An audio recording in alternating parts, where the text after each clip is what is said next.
दर्शन वरण छेना उद्योत केवल दर्शन वेदनीय समुच्छेदाद अव्याबाधत्वमाश्रिता मोहनीय समुच्छेदात् सम्यक् त्वम् अचलं श्रित।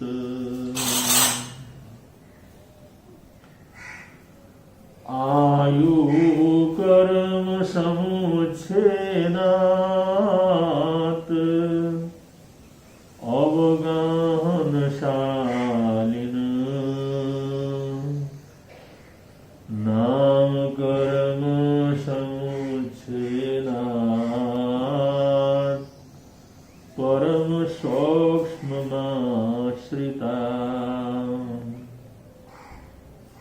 गोत्र कर्म समुच्छेदात् सदा गौरवलाघवो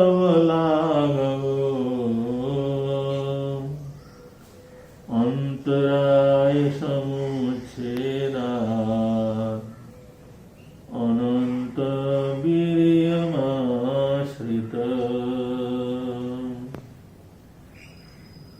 संसार विषयातीतम्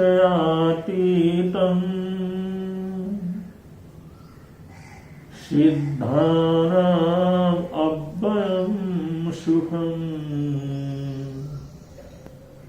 अव्याबाधमिति प्रोक्तम् परमर्षिः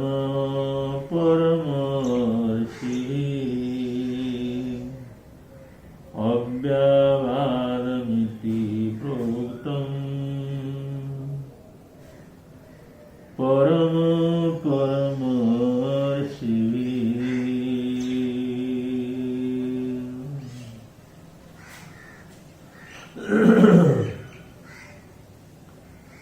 त्रिभुवन पीड़ाहरणहार हो तुमको मेरा नमस्कार। जग के उज्जवल अलंकर प्रणाम तुम्हें मेरा हरवार। तीन जगत के नाथ आपके चरणों में जाऊं बलिहार। भवसागर के शोषण करता तुमको वंदन बारंबार।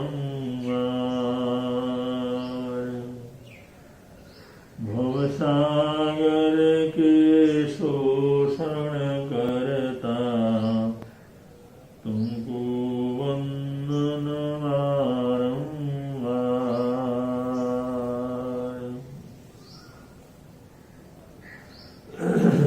अरहत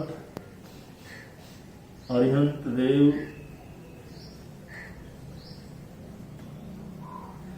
उनका ज्ञान का प्रकाश संपूर्ण जगत के अज्ञानी प्राणियों के लिए सबसे बड़ा संबल है।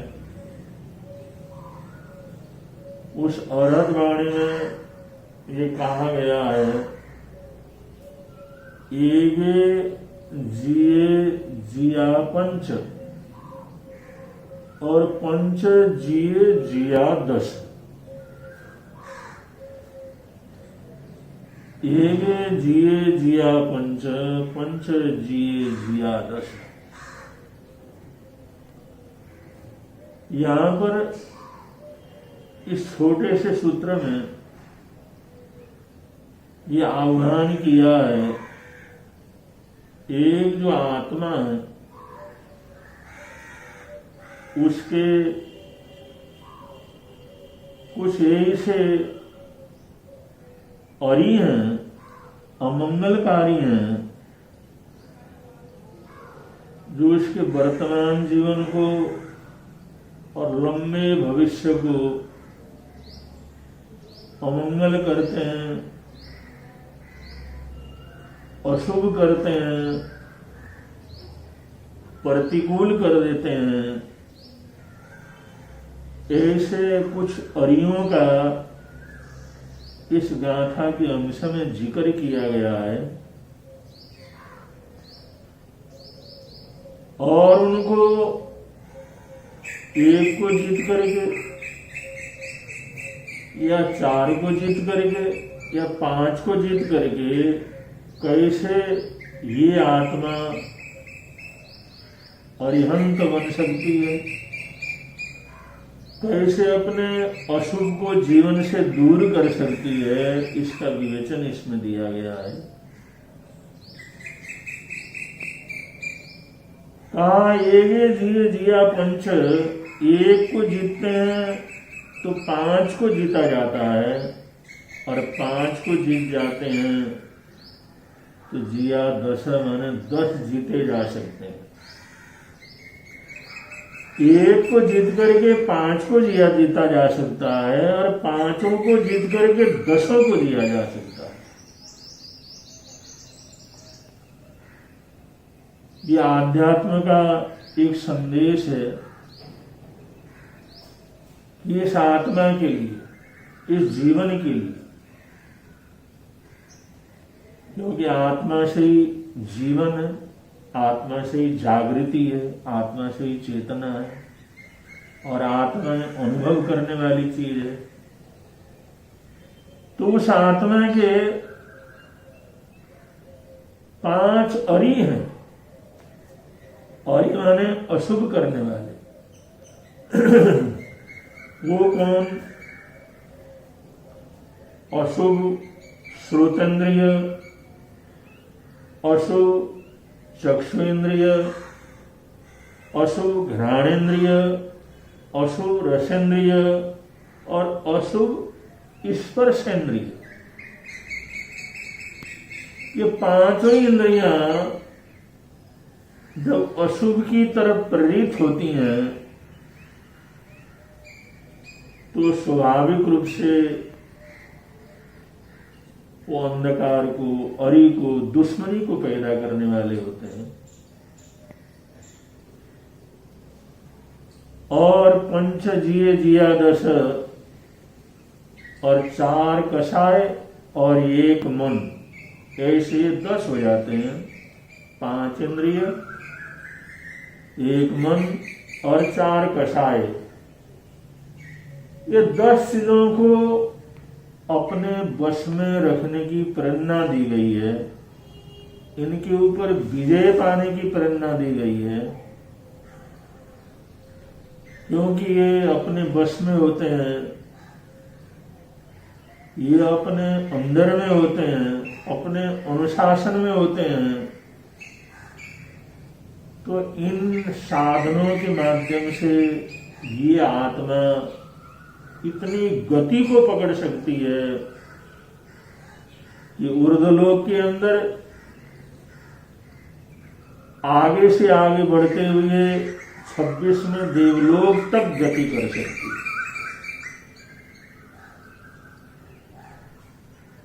अगर इनके ऊपर कंट्रोल नहीं है, अगर इनको जीतते नहीं है, इनको रोकने की शक्ति नहीं है, तो 5 इंद्रिय और मन और 4 कषाय, इनका स्वभाव ही ऐसा है जैसे पानी का स्वभाव होता है, वो जहां नीचाई है उधर बहना शुरू कर देता है। पानी का स्वभाव बहना, और जिधर जिधर भी अगर पानी के बहाव को नीची दिशा मिले, ढलान मिले, जरा सा भी ढलान क्यों न हो, लेकिन पानी का स्वभाव है ढलान की तरफ जो है गति करना। पानी अपने आप उसके स्वाभाविक रूप से ढलान की तरफ चलना, उसका एक जन्म से ही एक स्वाभाविक रूप से उसकी प्रक्रिया। जैसे पानी का ढलान की तरफ रुझान रहता है, ऐसे पांचों इंद्रियों का और मन का और चारों कषायों का, ये 10 जो जीवन की वृत्तियां हैं, इनका रुझान भी ढलान की तरफ ही रहता, नीचे की तरफ भी रहता, अशुभ और आकर्षण की तरफ ही रहता। अगर कोई व्यक्ति इन 10 वृत्तियों के ऊपर कंट्रोल प्राप्त नहीं कर सकता है, इनका स्वामी नहीं बनता है, उनके अनुसार चलता है, अगर मन के अनुसार ही चलता रहेगा, अगर 5 इंद्रियों के विषयों के अनुसार ही चलता रहेगा, और 4 कषाय जैसे अधोमुखी हैं उनके साथ साथ चलता रहेगा, तो इस आत्मा के लिए नरक, अंधकार और निगोध, ये नरक और निगोध भी उसके लिए कोई दूर नहीं है, क्योंकि जैसे जैसे उनके ऊपर कंट्रोल रहितता होती है, तो जैसा ढलान मिलता है तो उसी तेजी से वो नीचे की तरफ भागते चले जाते हैं और पहुंच जाते हैं तिरछ लोक से अधोलोक की तरफ और नरक निगोध की तरफ। ये 10 प्रवृत्तियों के ऊपर हमारा अगर पकड़ है, हम उसको रोकने की शक्ति रखते हैं, उसका स्वामित्व रखते हैं, तो उनके माध्यम से हम आत्मा का उदाहरण करते हुए 26 में देवलोक और मोक्ष तक भी पहुंच सकते हैं। अगर हम कोई किसी प्रकार का कंट्रोल उनके ऊपर न रखें, तो ये 10 चीजें अधोगामी होकर के नरक निगोध तक इस आत्मा को लेकर के चले जाते हैं। तो ये सबसे पहले समझने की चीज है कि हमने लक्ष्य क्या रखना है। हमारा लक्ष्य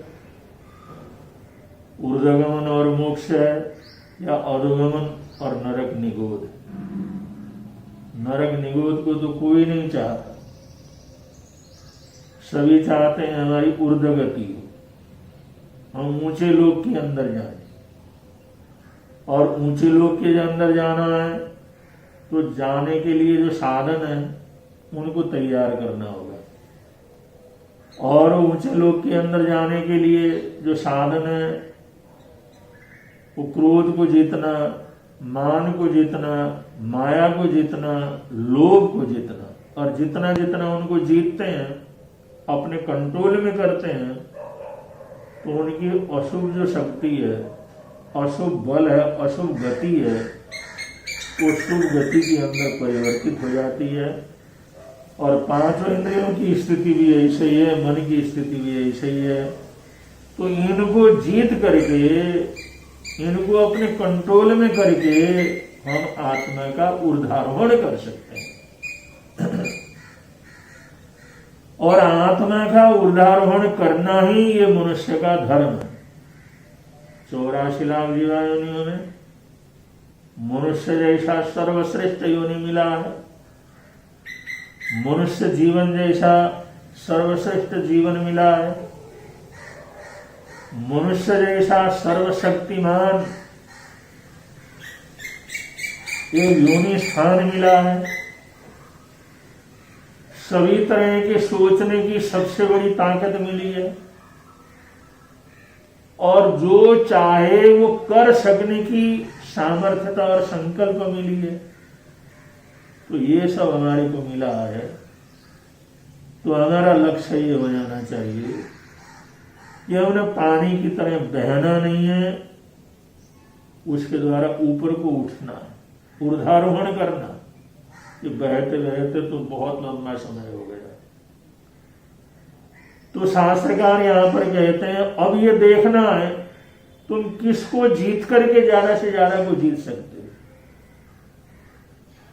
शत्रुओं का दल बहुत रहता है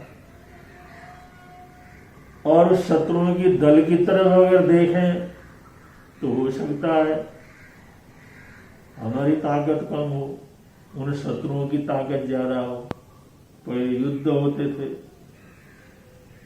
तो युद्धों के अंदर ज्यादा से ज्यादा सैनिकों को लेकर के, लड़ाकुओं को लेकर के राजा या सेनापति युद्ध के लिए उतरता था।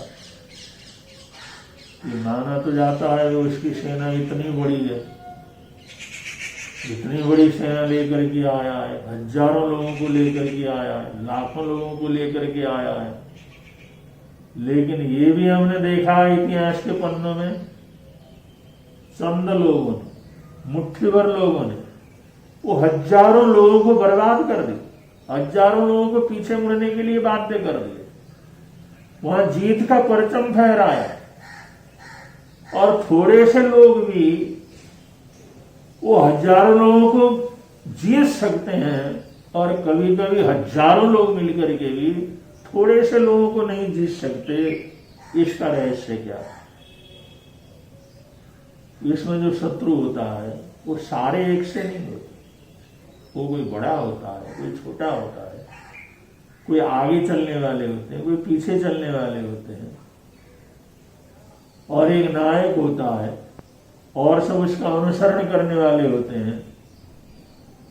अगर ये योद्धा, अगर जीतने की कामना रखने वाला ये समझ जाता है कि इस भीड़ में, इन शत्रुओं के समूह में कौन है जिसके आधार पर, जिसके सहयोग से, जिसके हिम्मत से ये इतने अधिक लोग इसके पीछे चल रहे हैं, तो हिम्मत बढ़ाने वाला, वो सबका संचालन करने वाला, निर्देश देने वाला, आदेश देने वाला अगर उसको एक को हरा देता है तो समझ लो पीछे 100 हो, 1000 हो, 10,000 हो, 20,000 हो, लाख हो, लेकिन एक व्यक्ति को हरा करके एक योद्धा हजारों लोगों को आराम से हरा सकता है। तो ये समझ होना चाहिए जीतने के लिए। जैसे असली योद्धा शत्रुओं के उस चाल को समझता है और उसके नायक को समझता है और ये समझ जाता है कौन इसके अंदर युद्ध का संचालन करने वाला है, किसके पीछे सब चलने वाले हैं, तो उनको हराने की चेष्टा करता है, उसको हरा देता है तो सभी हार जाते हैं। यही से हमारी आध्यात्म साधना है। अगर ये 10 योद्धाएं हमारे सामने हैं, इसमें 5 इंद्रिय है, 1 मन है और 4 कसाई। ये 10 प्रमुख जो है लोग, प्रमुख जो है शत्रु हमारे सामने है और आत्मा अकेली है। तो उसने उन 10 को जीतना है, तो अकेला 10 को कैसे लड़ा, 10 के साथ अकेला कैसे लड़े? तो ये सोचता है कि मैं अकेला हूं, आगे 10 शत्रु हैं, तो मैं ऐसे शत्रु को पकड़ूं जिसको हराने से, जिसको गिराने से, जिसको प्राणहीन कर देने से वो रहे हुए 9 के 9 को भी प्राणहीन क्या कर जाए, हो जाए। ये समझ जिस योद्धा के अंदर रहता है, और वो अकेला भी बहुत बड़ी संख्या को हरा सकता है। 2500 वर्ष पहले एक युद्ध हुआ जो बड़ा भयंकर युद्ध था। वो युद्ध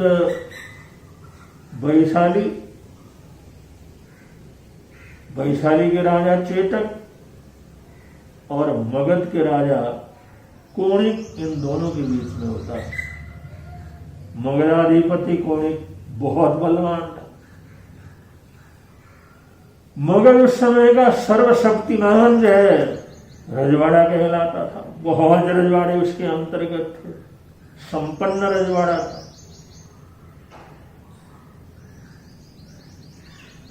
और वैशाली नरेश भी वैसे तो बड़े बलवान थे, उनके भी 18 लिच्छवी और मल्लवी राजा उनके पीछे थे, लेकिन वो छोटे छोटे रजवाड़े के राजा थे।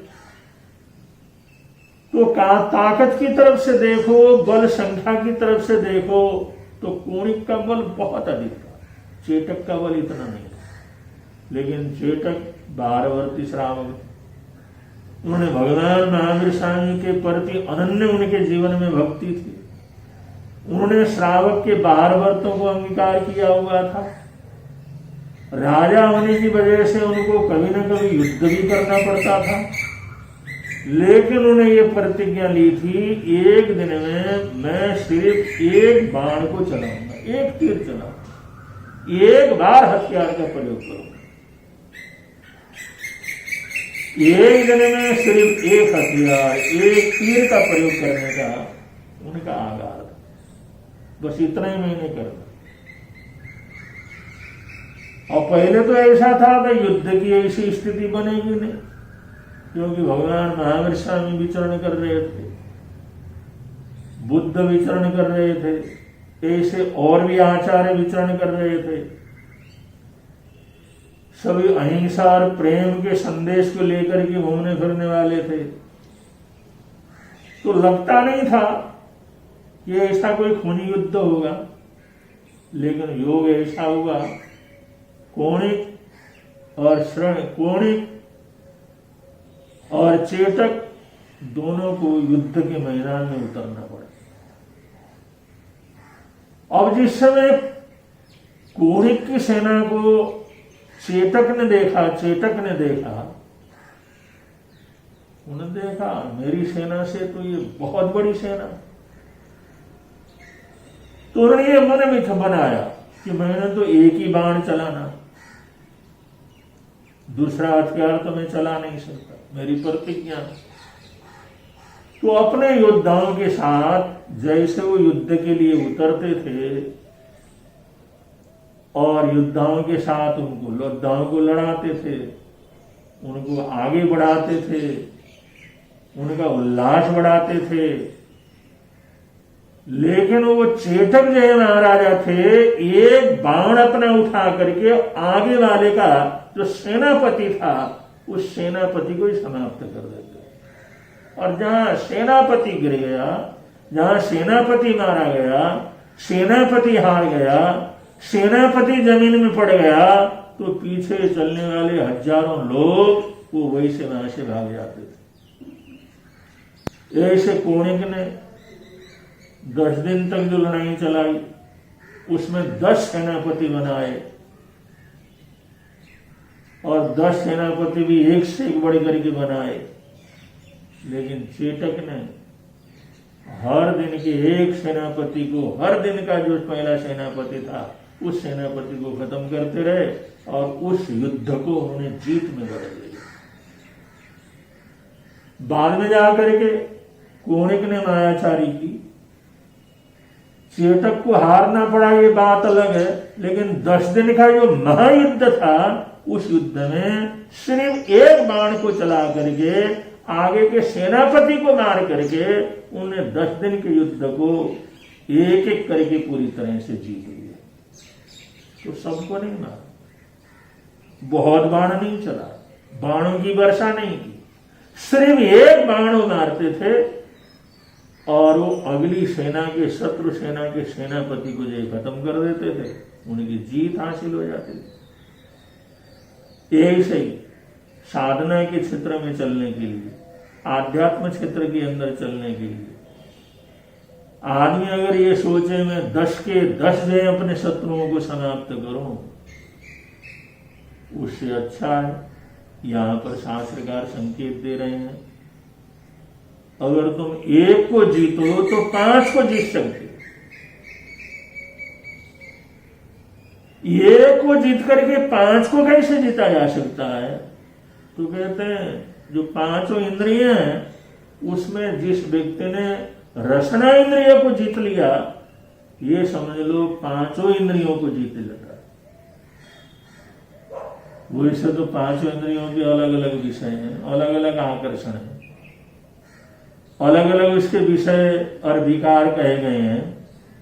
लेकिन जिसने अगर रसन इंद्रिय को पूरी तरह से जीत लिया है, रसन इंद्रिय के ऊपर पूरा कंट्रोल हो, रसना के ऊपर पूरा वर्चस्व हो, रसना बिल्कुल ही उसके अधीनस्थ हो, तो 5 इंद्रियां मिलकर के भी फिर कुछ नहीं बिगाड़ सकते। ऐसी ताकत एक इंद्रियों को जीतने से हम 5 इंद्रियों को भी जीत सकते हैं। और जैसे कषाय है, कषाय में क्रोध है, मान है, माया है, लोभ, और चारों भयंकर है, चारों राक्षस रूप है। और इन चारों की वजह से ये सारा संसार अनादिकाल से चल रहा है। ये जो 4 कषाय हैं ये संसार के अंदर आत्मा को बांध के रखने वाले हैं। अब चारों के साथ मुकाबला करना मुश्किल होता है, तो जो योद्धा होता है, समझदार योद्धा होता है, वो सोचता है इन चारों में से किसको बस में करो, किसको कंट्रोल करो। ये चारों किसकी सहायता से चलते हैं, किसकी ताकत से चलते हैं। अगर ये युद्ध करने वाले के मन के अंदर अगर ये समझ हो, अगर वो सोचे विचार करे भाई चारों कषायों में कौन सा कषाय बलवान है, कौन सा कषाय ताकतवर है, और कौन से कषाय के पीछे सब ये चलते हैं, उसको सबसे पहले मैं क्या कर लूं, जीत लूं। अगर ये सोचता है, और इसकी तरफ शास्त्रकारों ने संकेत किया है, चारों कषायों में सबसे प्रबल जो कषाय है, सबसे धूर्त कषाय है, जिसको मारा नहीं जा सकता, ऐसा जो कषाय है, जो हमेशा आत्मा को तकलीफ देने का काम करता है, ऐसा चारों कषायों में मान कषाय, जिसको गर्व कहते हैं, अहम कहते हैं, मैं कहते हैं, जो मान, गर्व, अहंकार है, वो अहंकार सबसे बड़ा कषाय है। क्योंकि जब किसी के अहंकार को ठेस लगती है तो उसको क्रोध आना शुरू हो जाता है। उसके मैंपने को ठेस लगी कि क्रोध का बवंडर शुरू हो जाता है।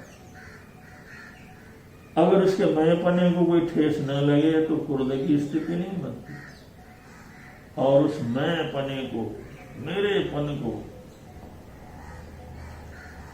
जो उसके जीवन के अंदर अहंकार है, उस अहंकार की पुष्टि के लिए,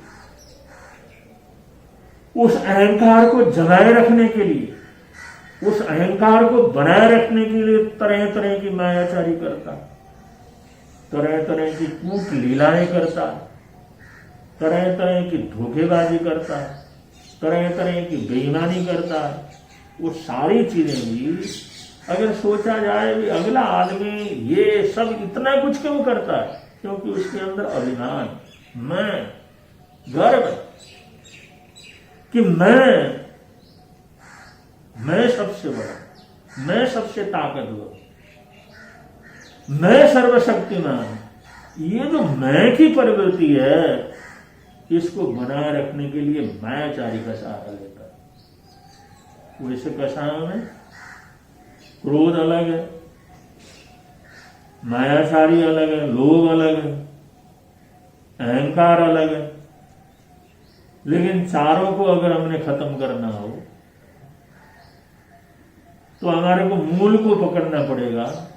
तो उसको मूल को पकड़ते हैं तो अहंकार, अहम, मान, ये सबसे बड़ा कषाय है। अगर मान का मर्दन कर दिया तो समझ लो क्रोध भी वहां पर मर्दित हो जाता है। जब अभिमानी रहेगा, मैं पना नहीं रहेगा तो क्रोध क्यों आएगा। जब मैं पना, अभिमान, गर्व नहीं रहेगा तो मायाचारी और बेईमानी भी नहीं करेगा। और मैंपना नहीं रहेगा, मैं के साथ मेरापन रहता है, मैं और मेरा, मैं और मेरा, मैं और मेरा। इस मेरे की परिपूर्ति के लिए वो लोभ करता है, उसी को लोभ कहते हैं। यो भी मेरा हो, वह भी मेरा हो, वह भी मेरा हो, वह भी मेरा हो, मैं हूं तो सब मेरा होना चाहिए। इसी भाव को, इसी प्रवृत्ति को लोभ कषाय कहा जाता है। तो लोभ भी अभिमान के कारण जिंदा है, मायाचारी भी उसको अभिमान के कारण जिंदा है, और क्रोध भी अभिमान की सुरक्षा के लिए किया जाता है। तो इस प्रकार चारों कषाय हैं, और उन चारों कषायों को अलग अलग जगह खत्म करने की चेष्टा करेंगे, अलग अलग लड़ने की चेष्टा करेंगे, तो एक को हराएंगे तो दूसरा जिंदा रहेगा, दूसरे को हराएंगे तो तीसरा जिंदा रहेगा, तीसरे को हराएंगे तो चौथा जिंदा रहेगा। ऐसा क्यों न किया जाए? उनका जो प्राण तत्व है, उनका मूल है, उनका सेनापति है, जिसके सारे सारे कषाय जिंदा रहते हैं, उस कषाय को नष्ट कर दिया जाए। तो शास्त्रकार कहते हैं एक को जीत करके हम 5 को जीत सकते हैं, एक को जीत करके 4 को जीत सकते हैं, और 2 को जीत करके 3 को जीत करके हम 10 के 10 को भी क्या कर सकते हैं, जीत सकते हैं।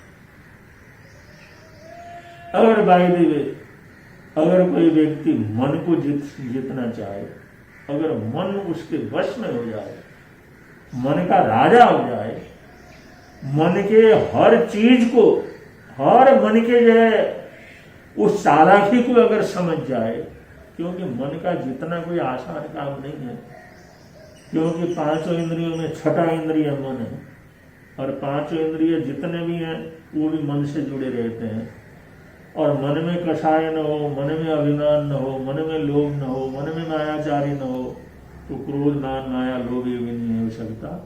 तो एक मन को अगर जीत लेते हैं, अगर मन को किसी ने जीत लिया, मन का मालिक बन गए, मन के हर चाल को अगर हम समझ गए, वो योद्धा मन के हर चाल को समझ करके अगर चलता है, तो मन की चाल को समझने वाला, मन के रूप को समझने वाला, मन की वृत्ति को समझने वाला, और मन को कंट्रोल में रखने वाला, मन को जीतने वाला अगर एक मन को जीतता है, तो 5 इंद्रिय और 4 कषाय और 10 के 10 उसके शत्रु वो धराशायी हो जाते हैं, और किसी भी की ताकत क्या करती नहीं चलती। इस प्रकार ये जो है 5 ही चीजें हमारे जीवन में अशुभ प्रवृत्ति को बढ़ाने वाले, अशुभ वृत्ति को आगे बढ़ाने वाले, इनसे अशुभ प्रवृत्ति ही हमेशा लगातार बढ़ती रहती है। तो ऐसे अगर हम कषायों को जीतना चाहते हैं, तो ये कषायों को पकड़ करके, उस मूल को पकड़ करके कषायों को जीत कर सबको जीतने का प्रयत्न करें। 5 इंद्रियों को जीतना चाहते हैं तो रसनेन्द्रियों को पकड़ करके 5 इंद्रियों की ताकत को समाप्त करें।